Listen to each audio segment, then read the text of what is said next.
क्योंकि बहू झूठ नहीं बोलती। सुधा और राकेश के 3 बेटे थे। शादी के बाद तीनों माँ बाप से दूर रहते और सिर्फ त्योहारों में आते। माँ जी, पिताजी, अगली बार आप लोग हमारे घर आइएगा। अरे नहीं बहू, सब यहीं आ जाते हैं तो घर खिला खिला लगता है। हाँ बहू, तू हमेशा बुलाती है तो जरूर आएंगे तेरे पास भी। हाँ हाँ, दीदी का घर बड़ा जो है, सब कुछ आपने शादी के बाद दीदी को ही तो दे दिया था। हमें भी दिया होता तो हम भी बड़ा घर लेते। क्यों सुनील? अरे नहीं नहीं, पापा ने सबको एक बराबर ही दिया है। छोटी बहू, क्या चाहिए तुम्हें, बोलो। वो आपके सोने की चेन वाली घड़ी है ना, वो अगर आप मुझे। तभी वहाँ मजली बहू भी आ जाती है। और मुझे ना आपका मंगलसूत्र कितना लंबा, सुंदर और भारी भी है। अरे हाँ हाँ, तुम दोनों को ही दूंगी बहू, चिंता ना करो। चलो अब खाना लगाओ, खाना खाया जाए। सभी मिलकर खाना खाते हैं कि पड़ोसन आ जाती है। अरे सुधा बहन, थोड़ी चीनी तो देना, घर में शक्कर नहीं है और मेहमान सर पर बैठे हैं। अरे छोटी बहू, चाची को शक्कर तो दे दो। अरे मजली दीदी, आप दे दीजिए ना, मैं यहाँ कम आती हूँ तो मुझे पता ही नहीं है कि सासू माँ सारी चीजें कहाँ रखती है। और तुम, मैं कौन सा यहाँ रोज शक्कर फाँकने के लिए आती हूँ, मुझे भी नहीं है पता। तभी बड़ी बहू हाथ में चीनी की कटोरी लेकर आती है। चाची, शक्कर आप लोगों का बड़ा सहारा है माँ जी और पिताजी को, वरना हम लोग तो यहाँ रहते ही नहीं। आप जैसे पड़ोसी हैं तो हम निश्चिंत है। और जीती रहे बहू, अब तो ये घर पड़ोस कम परिवार ज्यादा लगता है। सुधा अपनी बड़ी बहू को देखकर बहुत खुश रहा करती थी। वो उससे अक्सर घंटों बात भी किया करती, लेकिन दोनों दूसरी बहुओं का भी वो समझती थी कि शायद छोटी है, वक्त आने पर संभल जाएंगी। समय आ जाता है जब सभी को वापस जाना होता है। माँ जी, हम लोगों की फ्लाइट पहले है, हमें इजाजत दे। वो सास के गले लगकर चली जाती है। थोड़ी देर बाद छोटी बहू कहती है, माँ जी, मैं ना ये सोफे के कवर और चादरें ले जा रही हूँ, यहाँ तो ऐसी ही पड़ी रहेंगी। हाँ हाँ बहू, ले जा। और कुछ चाहिए तो बोल। और तो चाहिए बहुत कुछ, पर चलिए कोई बात नहीं, अगली बार ले जाऊंगी मैं।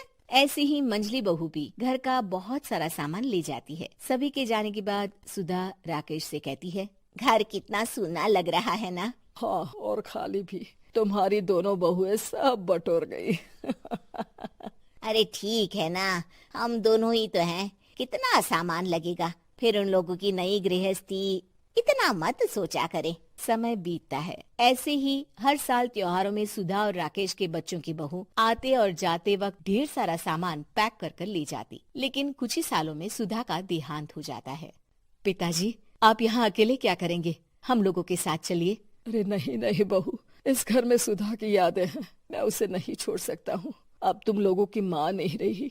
देख लो, वैसे तो मैंने उसके जीते जी सब कुछ दे दिया है, लेकिन कुछ उसका पर्सनल कीमती सामान था जो ये है, ले लो। सामान में होती है एक घड़ी और एक मंगलसूत्र। माँ जी ने कहा था कि वो ये घड़ी मुझे देंगी। हाँ हाँ पिताजी, माँ ने सबके सामने ये घड़ी सरिता को देने के लिए कहा था। उठा लो सरिता माँ की घड़ी। अब क्या था, छोटी बहू फट से घड़ी उठा लेती है। और पिताजी, ये मंगलसूत्र तो माँ ने मुझे ही देने को कहा था, याद है ना। वो सभी की ओर इशारा करती है।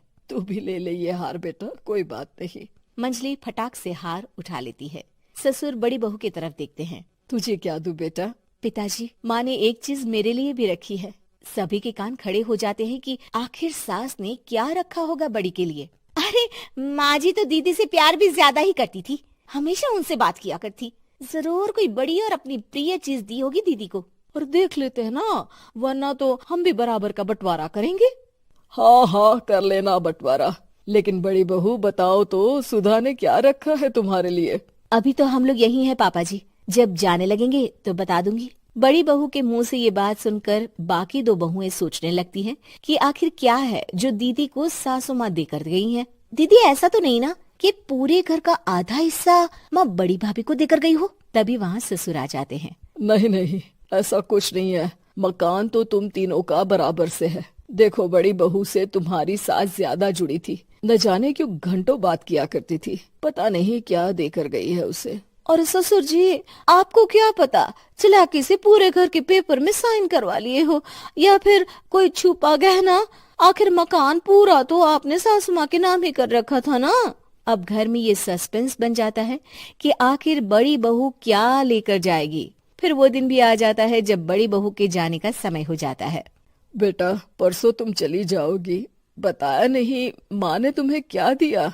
घड़ी और हार जो बेशकीमती था और तुम्हारी सास को सबसे ज्यादा प्रिय था, उसका तो बंटवारा भी हो चुका है। अब तुम्हारी बारी। हाँ पिताजी, आज मैं ये बात बताने ही वाली थी। माँ ने मुझे उससे भी बेशकीमती चीज दी है और वो है आप। आपसे अधिक प्रिय उन्हें कुछ नहीं था। माँ चाहती थी कि आप मेरे साथ रहें।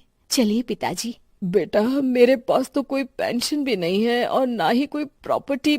लेकिन आपके पास संस्कार है पिताजी, जो मेरे बच्चे आपसे लेंगे, तो आपको ले जाने पर स्वार्थ ही है मेरा। चलिए ना पापा। सभी के सामने पिताजी बड़ी बहू और बेटी के साथ उनके घर चले जाए। हमें उम्मीद है कि आपको हमारी ये कहानी पसंद आई होगी। कृपया हमारे चैनल को सब्सक्राइब करें और सभी अपडेट्स के लिए बेल आइकन जरूर दबाएं।